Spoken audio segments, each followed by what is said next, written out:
You are listening to the Reformand Initiative podcast, where we analyze and discuss Roman Catholic theology and practice from an evangelical perspective. My name is Clay Kennard. I'm sitting here with my brothers, Reed Carr and Leonardo De Chirico. Reed, why don't you tell us what we're going to talk about today on our podcast? Basically, we're going to be discussing the reasons people cross the Tiber. The Tiber is the river that runs through Rome. In Italian, it would be the Tevere, but we call it, in English, it's been called the Tiber River. But what that means is basically people who convert to Roman Catholicism and cross over the Tiber River and basically accepting Rome as its theological and religious home. And so it's basically converting to Roman Catholicism. So there's a lot of instances of, especially even evangelicals and people coming out of Protestant backgrounds, who are attracted to Rome and do indeed cross over and cross the Tiber and convert to Roman Catholicism. And it's certainly worth asking, well, why is it? What is the attraction?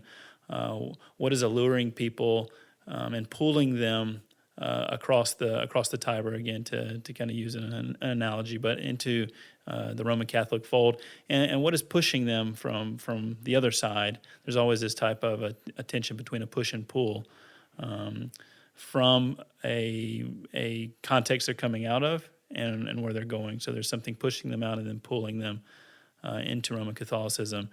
And there's been books written on it. In fact, Clay will be a huge contributor to our podcast today because he's actually done, Clay, you've done some research and study and writing on this very topic and did a book review on a book that examined this exact question. What was the name of the book? Mind, Heart, and Soul, Intellectuals and the Path to Rome. It's a book written by Robert George and R.J. Snell.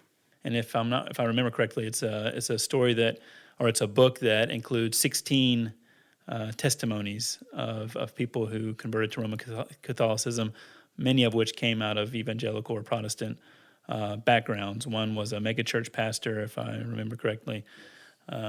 So we look forward to hearing what you learned in that research. There's a book I read recently called The Evangelical Exodus. It's basically a bunch of seminarians who studied at a seminary and through their studies converted to Roman Catholicism. So there's lots of examples, and so it's definitely worth asking ourselves, what is the appeal? And I know I have personally friends who have friends or relatives who have been attracted to Roman Catholicism. It's definitely a trend that's upward trending, we'll say.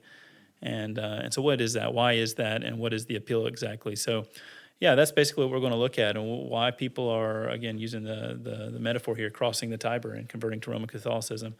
So with that introduction, Clay, we'll kind of get you to start responding to that question. As you read these books and as you've done a lot of study on this, what have been the main reasons that people have converted to Roman Catholicism, especially those who are coming from a Protestant or evangelical background? Well, I think you mentioned the evangelical megachurch pastor that converted, and I think his testimony does a really good job of setting up this analysis, this conversation. In America, he's probably less known, but in the European context, we're talking about a man who was, I won't say he was a Billy Graham, but he was very, very well known. His name is Ulf Ekman, and he was born in Sweden, where he was ordained as a Lutheran minister, and in 1983, he founded the charismatic evangelical church called Word of Life, which eventually grew into a megachurch that had an expansive outreach and a global influence. And there, for 30 plus years of ministry, he had founded several Bible schools, a seminary. He'd organized and led conferences around the world. He'd authored over 40 books that had even been translated into, I think, over 30 languages. But he valued the evangelical emphasis on reading and teaching the Bible, having a personal relationship with Jesus. And then he came from an evangelical context that had a very charismatic experience of faith. Yeah. But he admits that in his camp, his evangelical camp, there was a general lack of knowledge regarding church history. And at times there was even, he said, like open scorn for the long history of the church. Their ecclesiology was defined not necessarily through a noted historical connection to a global and universal church that shared a common confession of faith, but one that was in a way, isolated with independent Congregationalist churches that tended to have a pragmatic look at the present and a futuristic eschatology, so a view of the end times. But as he began to study church history, he discovered a church with what he said was a much higher ecclesiology, one that claimed apostolic continuity, one that claimed unity under the authority of the Pope.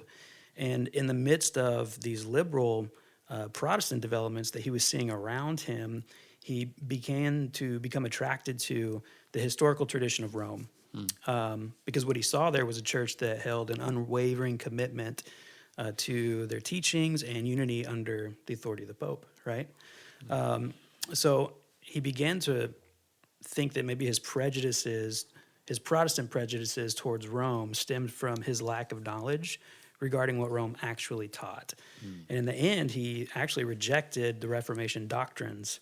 And he actually says, I can quote here, "I used to believe the four sola tenets of the Reformation, more or less out of a Protestant habit or tradition.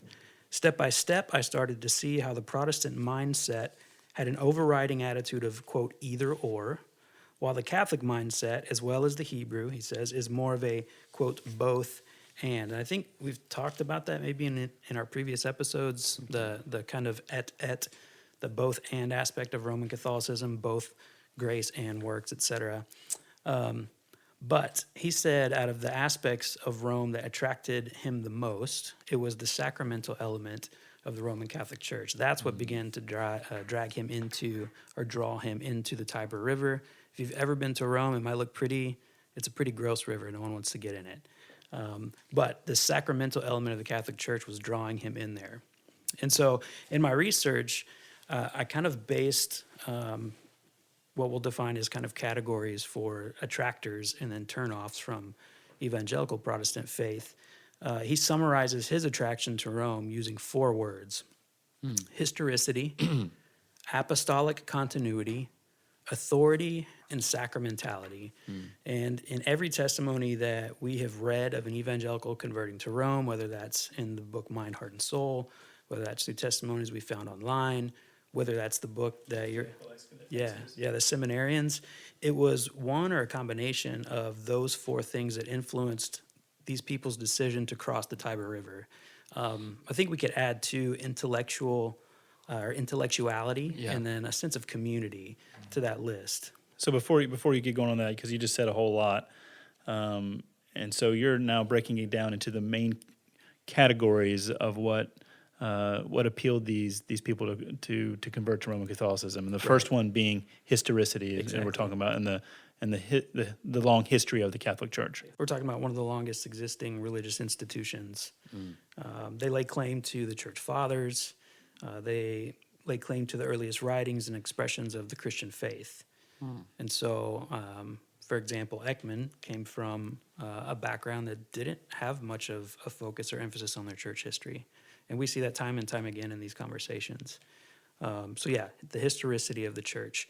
And these categories, historicity, apostolic continuity, authority, and sacramentality, then allowed us to kind of go back and taking those categories, evaluate certain weak points that we saw within the evangelical. So whereas to juxtapose the historicity of the Catholic Church, there was on the other end, there was the weakness perceived in the evangelical church on its historical roots. Exactly. And so what does that look like exactly with, like what could be some tangible examples of what would draw someone to the historical nature of Roman Catholicism and then the lack of it in evangelicalism? Yeah, I think that in many experiences of evangelical churches, the reference to church history is never made, never intentionally drawn, and therefore one gets the impression that the church has no historical past, and once this argument becomes important, they see the claims of the Catholic Church as very appealing and very cogent, because they can go back to saying, oh, we've been here for 2 millennia with continuity in apostolic succession, 265 popes, and this is very forceful. And that speaks about our own um, weakness Yeah. and our lack of understanding of the biblical faith as an historical faith, and not only a personal, individualistic, present day, centered on me kind of faith.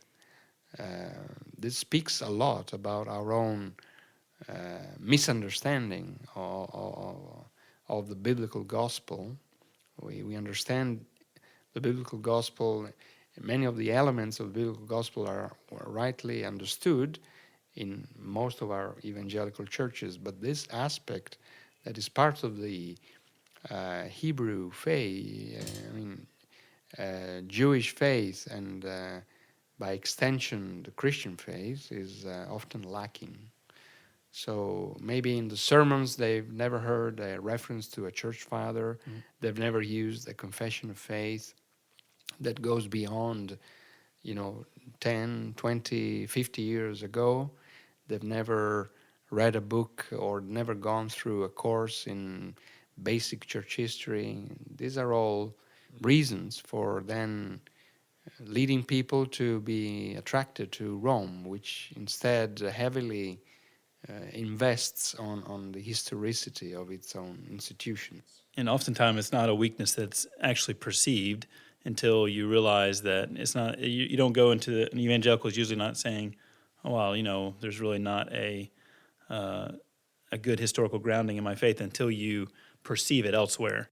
And so oftentimes it is perceived in the Catholic Church, and they have a very tangible, visible historicity to it. Yeah, absolutely. And most of the converts described evangelicalism in terms of an isolated evangelical church expression with no connection to historical or global faith. So it wasn't, like you said, until they were exposed to it, whether that's through maybe deciding to study theology in a seminary or a Bible school, or coming in contact with people in college, for example, that come from a Roman Catholic background. That's when they began to realize that their expression of faith, the way that they'd understood church, was very much isolated. And which also piggybacks on what you said earlier about the unity that attracts people to it. Because if you come from an evangelical background where you're an isolated church, or a church that's not part of a larger network or part of other churches, or has collaboration of any type with other churches, it's just kind of there, and you have no perceived historical roots. And then you see a church that boasts of its 2 millennia of history, Yeah. as Leo was saying. There's one Catholic Church. It's not a bunch of denominations. It's what is perceived again as a unified church, and a lot of it. I continue to use that word because the perception is key on how it's perceived, whether it represents reality or not. But so it is very appealing. Yeah, and typically what they end up saying about their previous Protestant or evangelical experiences, that it had a sectarian type of, there was sectarianism. There was a perceived and evident lack of unity. And so like you said, the unity under the apostolic authority of the Roman Catholic Church, and the Pope as its head, becomes very attractive. However, what they're often very much unaware of is that there is also broad division within the Roman Catholic Church as well. So our authority comes from Scripture alone. We've talked about this in previous episodes, and there's division. No, there's disagreements under that authority, and so we see that in various denominations, splits in denominations, etc. Well, within the Roman Catholic Church, instead, you've got the Pope as the head of the church. And there are progressive and liberal movements, there are charismatic movements, there are conservative movements, there are folklore movements, Marian movements, and they are often at odds with one another. In fact, one of the testimonies is from a journalist, Kristen Powers, and she was very much attracted to the fact that within Roman Catholicism, she found a place for her more progressive leaning political ideologies. And while she was here in Rome covering some type of council or get-together that I think was addressing perhaps the health of the family, she was confronted for the first time with the divisions within Roman Catholicism, conservative values pitted against progressive values, And she says she had a little crisis of faith in that moment. And her thinking was, wait a second, I left that when I left the evangelical world, but here I'm finding within Roman Catholicism the same thing. So yeah, that's what often happens. The selective, narrow-minded view of evangelicalism confronted with an idealized view of Catholicism. So people go through a very low and narrow experience of, and at times bad experience of evangelicalism, and they confront and contrast it to the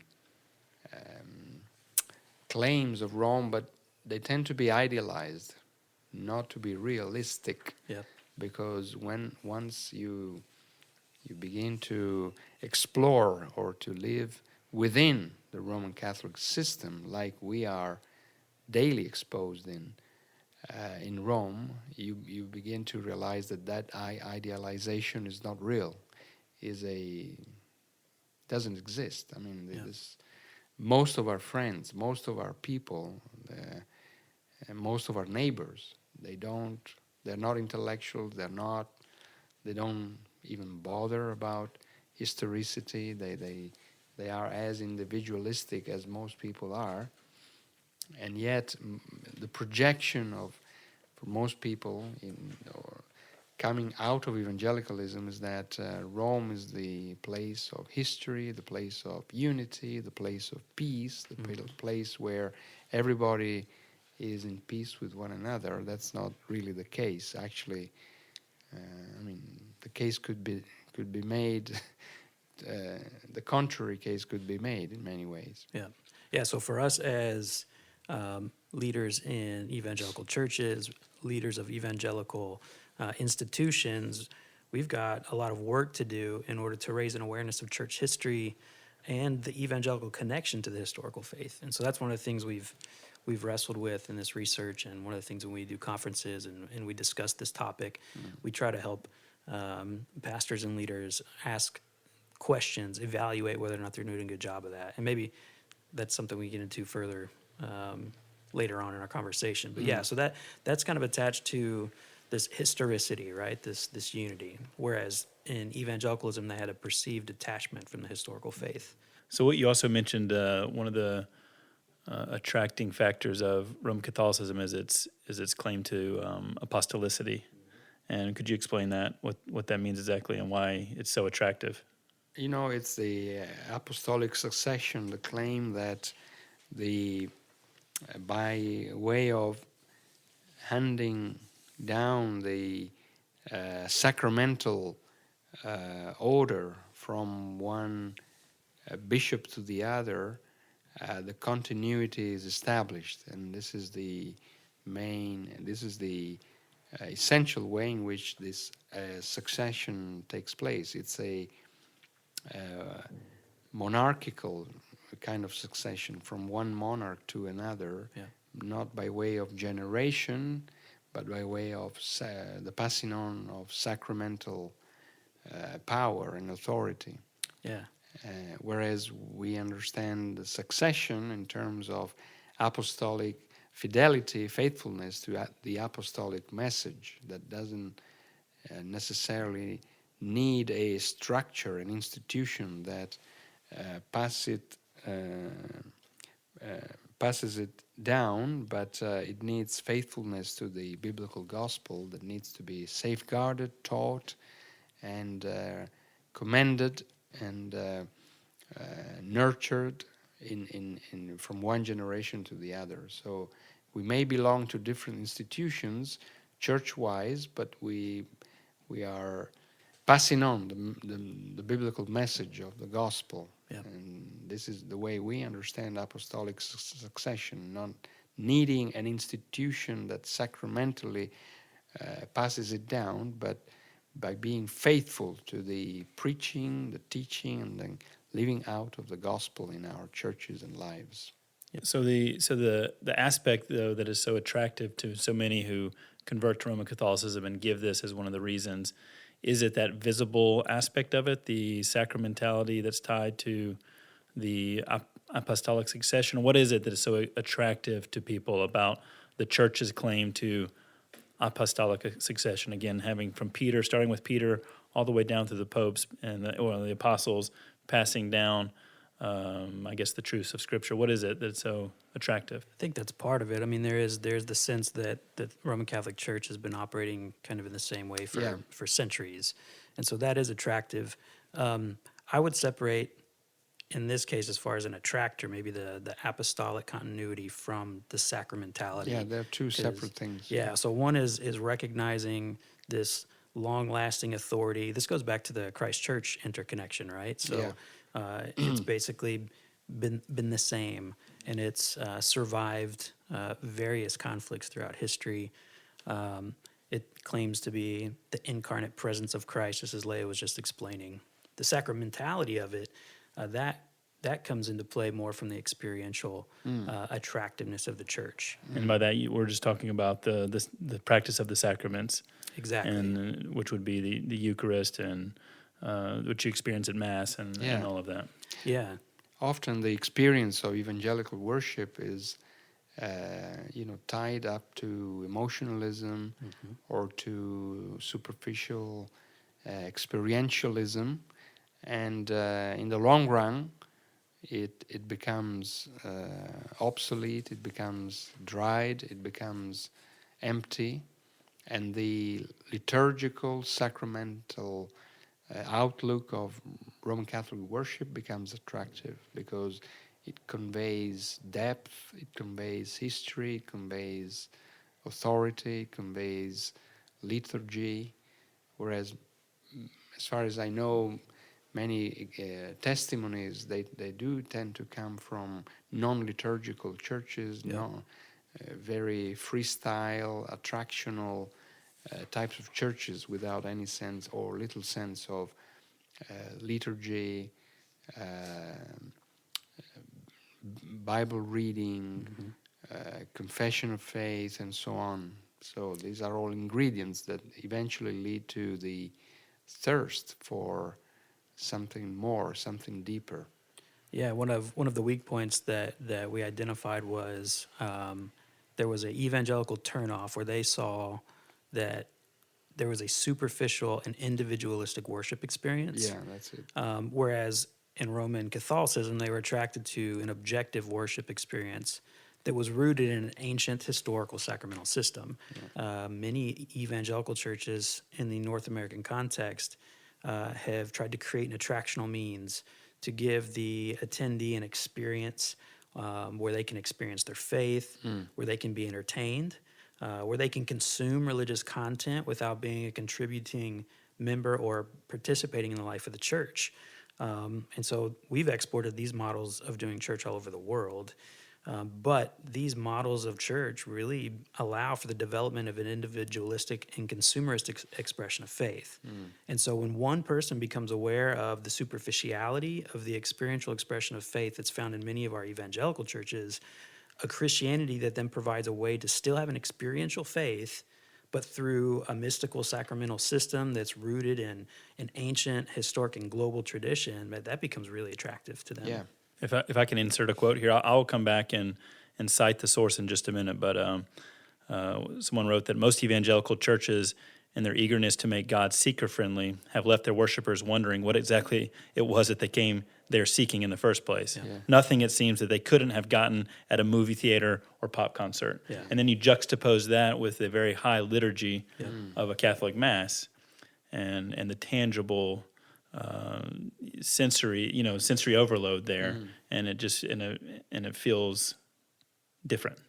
So we have the historicity of the church that's very attractive to people, the long history that the Catholic Church boasts and has, the unity that the church promulgates, in a sense, the perception that it gives on, and that's and juxtaposed again with evangelical denominations and what can often seem as constant infighting, division. Let's separate.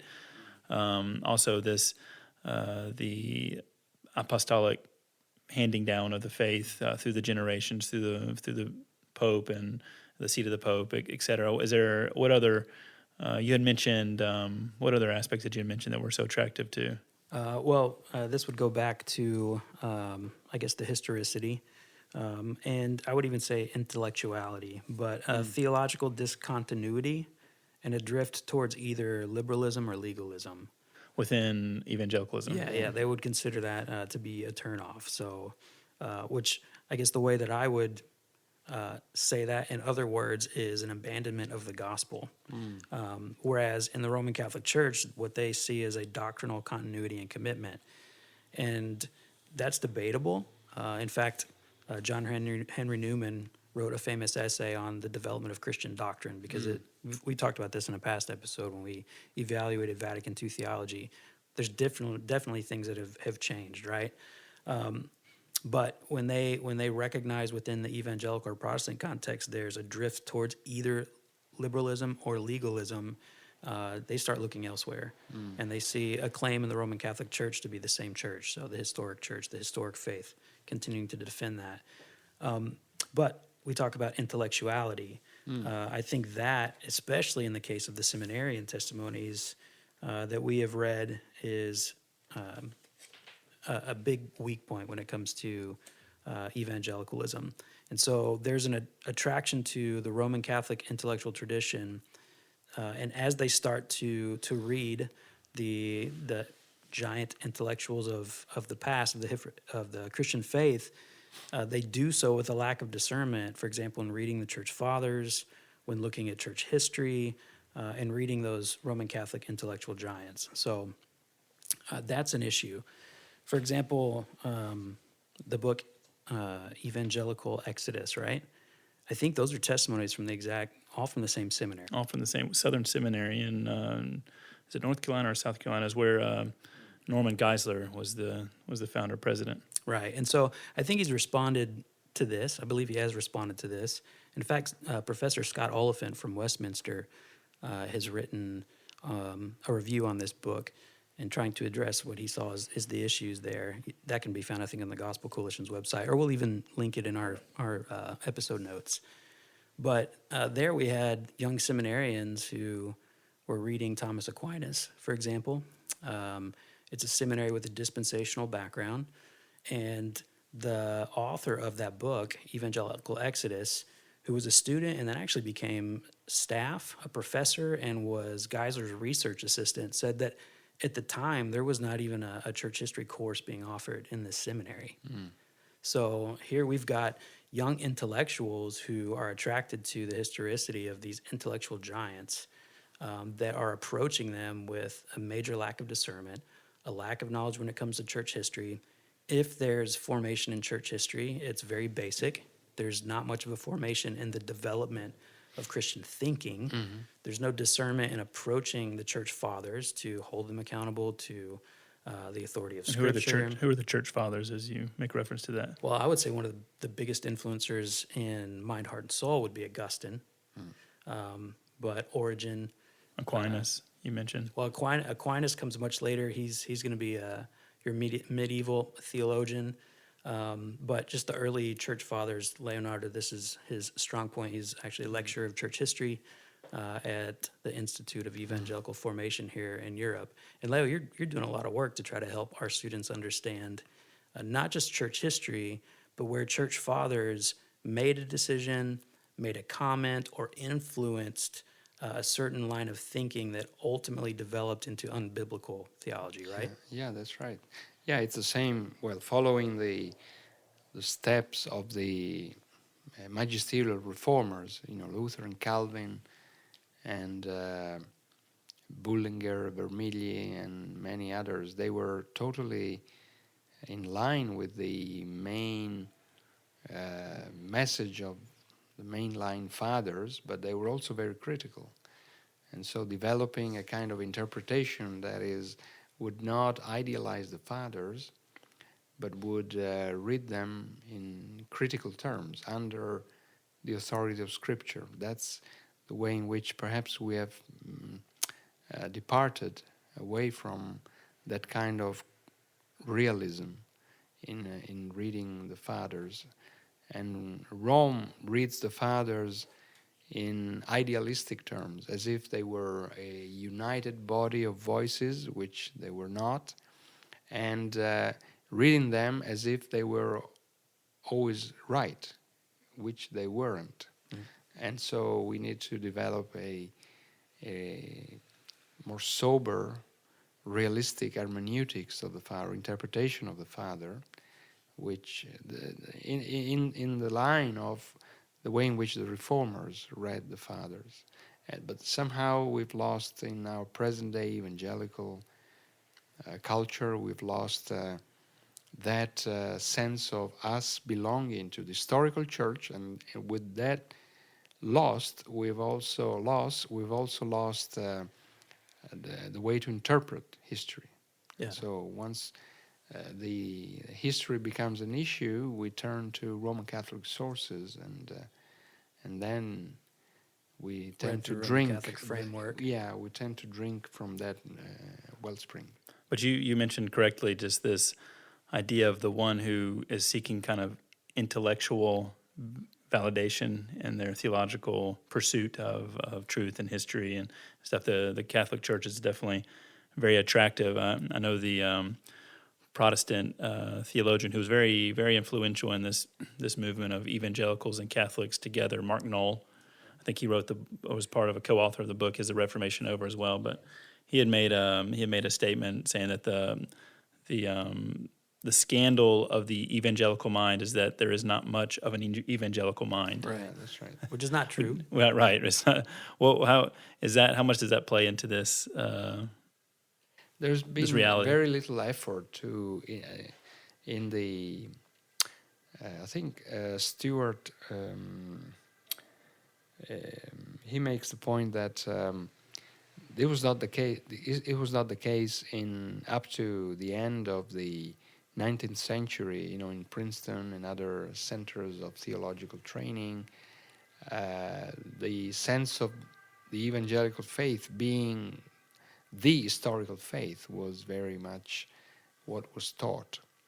Then the 20th century, with all the struggles with liberalism, with modernity and so on, in many ways we lost track of our being, you know, the historical faith and the historical church. And actually every intellectual argument, every historical source was instead understood as being already a compromise. And so the tendency was to distance ourselves from those roots rather than reclaiming them and operating according to those parameters.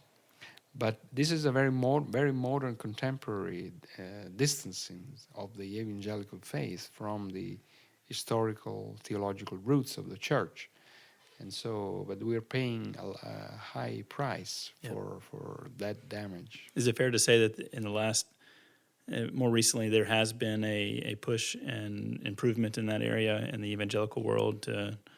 Yes, I think there is much to commend in this trend. Although, in order to reclaim the past, to retrieve the past or the tradition, oftentimes we do so in a very naive and superficial ways, not really applying the same critical interpretation that the Reformers applied, but tending to, again, idealize the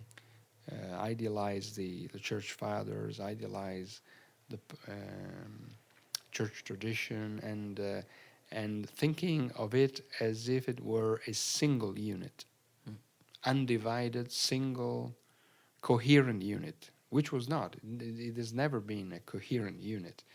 There are different things according to different authors, according to different times, and so we need discernment. That is what we need. And that's what the Reformers did, discerning in the Church Fathers what was right, biblically speaking, and what was wrong. So evangelical institutions and churches, we have to retrieve that discernment, right? A theological alertness, and teach those that we are equipping to be future leaders to have that same theological alertness in what they read and what they listen to. So you alluded to this earlier, Clay, as you've kind of highlighted a lot of these aspects that are so attractive to people converting and crossing the Tiber. What about the sacramental nature of the church is extremely It's influential. Now, it's been one of the, maybe, would that be one of the top reasons that people cite and what they're attracted to it by? Or what is the attractive nature of the sacramental system? The sense of objectivity, the sense of going beyond individualism, being part of something that is already set up, that is not invented every time, and it is not running after the changing moods of culture, but it's something stable, something that is rooted in liturgical practices that do not change. You're becoming part of them, but they don't change because of you. Right. That's the tendency of many, seeker-sensitive evangelical cultures. They tend to change every season because they look for new ways of being attractive according to cultural patterns. The sacramentality of the Catholic Church gives the message that the Church doesn't change. You are becoming part of something stable, ongoing, something social, something that is rooted in the sacraments that are visible channels through which grace can be received. So away from sentimentalism, away from individualism, and back to recognizing the authority of the Church performing the sacraments and conveying the grace of the sacraments. Yeah. As we're kind of running out of time, but as we kind of wrap up this session, I had made a quote earlier about the seeker nature of evangelical churches that unfortunately oftentimes can be found in a movie theater or a pop concert. But there's an initiative out of Virginia called the Devenant Institute, and they have a great series of articles called "Why Protestants Convert." And they don't specify to Roman Catholicism. It's more of why people leave Protestantism, and they also cite sometimes to Eastern Orthodoxy. But almost exclusively, their examples are Roman Catholic. So it's an excellent set of articles that we'll make a link to. But they break it down into three main reasons that then have subcategories in themselves. But they note the psychological reasons people convert to Roman Catholicism, the theological, and also the sociological. And in the psychological reasons, and you see a lot of kind of overlap in the things that you've been saying, Clay, and what you learned in your studies, and one of them is this hunger for authority. In many societies that come from broken homes, where rarely or more frequently children grow up in broken homes. Maybe there's no father figure. There's this desire for authentic authority that often the church can provide. Of course, the church presents itself as the mother figure seen in Mary, but it's also you have the Pope, which means Papa. You have the priest, which is Father, called Father. So there's a tangible response to that desire for authority in the home, and then there's this desire for holiness, and there's this innate desire for that. So this desire for authority then leads to a desire for authentic holiness, which again we talked about. Roman Catholicism is a very visible, tangible, sensory-related faith that you can see, you can touch, you can smell when the incense is in the church. And so you walk into a Catholic church, certainly here in Rome, and I mean I've heard people, American friends who have visited here, just say talk about this sense of holiness that they feel, which is just totally aesthetic. So it does have that aesthetic appeal for sure, in a very tangible way. And then there's the idea, what they call being a part of the inner ring. Always being a part of community. And you had mentioned community before, and even though we know that there's once you get in one inner ring, there's always another one that's even more inner, quote unquote. But the magisterial ordering of the church and how it's structured hierarchically, or however you say that, is a appeal, and there's always an inner circle to be a part of. And then theologically, a lot of the reasons are very similar to the ones you gave: a quest for certainty, the historicity of the church. Of course, John Newman famously said, "To be deep in history is to cease to be Protestant." An Anglican that converted to Roman Catholicism in the 19th century, one of the most influential figures. So, and then there's the sociological reasons. I could go on with the theology, but the sociological, the perceived division in the church, and just the answer that Catholicism gives to many people of what the weaknesses that they perceive. But that's an excellent series. We'll put a link to it. It was a series of articles written by Chris Castaldo and Brad Littlejohn, again out of the Davenant Institute. If you have any experiences yourself of friends or relatives that have converted to Roman Catholicism that would be different from what we've shared here, let us know. We would be interested to hear.